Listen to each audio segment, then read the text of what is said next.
নির্বাহী কমিটির সম্মানিত সদস্য, সাবেক জেলা পরিষদের চেয়ারম্যান, শরণার্থী বিশ্ব টাস্ক ফোর্সের সাবেক চেয়ারম্যান, বাংলাদেশ হিন্দু বৌদ্ধ খ্রিস্টান দলের খাগড়াছড়ি জেলা কমিটির সংগ্রামী সাধারণ সম্পাদক,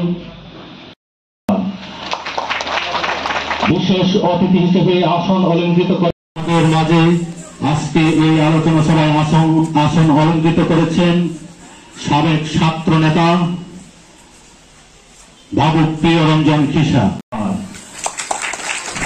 বিশেষ অতিথি হিসেবে আসন অলঙ্কৃত করেছেন আমাদের এরশাদ বিরোধী ছাত্র আন্দোলনের সাবেক ছাত্র নেতা জনাব গফর আহমদ তালুকদার।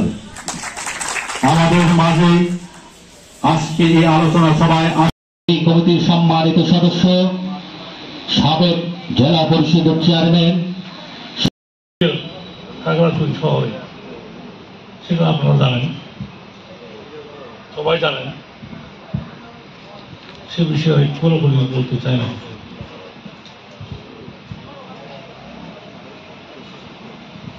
আমাদের বুঝতে হবে, মানতে হবে, তুমি খাগড়াছড়ি কেন? আজকে বাংলাদেশের রাজনৈতিক অবস্থা বলবো না, আবহাওয়া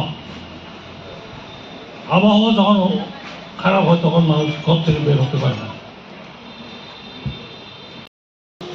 আমাদের দুঃখ, লজ্জা, ক্ষোভ কিছুই করার দরকার নেই, আমরা আনন্দ করব, মুখ কালো করে থাকবো না, হাসি খুশি করে থাকবো। বাস্তবতা উপলব্ধি করতে হবে।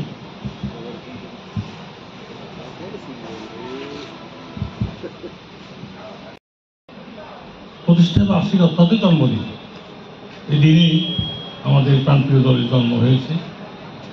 জন্মদাতা হচ্ছেন আমাদের শহীদ প্রেসিডেন্ট জিয়াউর রহমান। আজকে আনন্দের দিন। চলে যেতে বাধ্য করেছে। একটা কথা বলি, ব্যবসায়ীরা ব্যবসা করবে, রাজনীতিবিদরা রাজনীতি করবে, এটাই তো নিয়ম। আজকে কি হচ্ছে, রাজনীতিবিদ কিভাবে ব্যবসায়ী হয়? আজকে তারা ব্যবসা দখল করার জন্য পায়তারা করতেছে, সব জায়গায় তারা দখল নিচ্ছে। এমন কোন সমিতি, পাবলিক টয়লেট পর্যন্ত তারা দখল করে ফেলছে। এইভাবে যদি চলতে থাকে, বিএনপির যেটা দীর্ঘদিনের একটা অর্জন, শহীদ প্রেসিডেন্ট জিয়াউর রহমানের আদর্শ, বেগম খালেদা জিয়ার যে আদর্শ, তারেক জিয়ার যেসব কথাবার্তা দেশ গড়ার কথা বলতেছে, আজকে আমরা কি দেখতেছি? খাগড়াছড়িতে সেটার প্রতিফলন দেখতে পাচ্ছি না কেন? এখানে তাহলে তাদের কেন্দ্র কোথায়?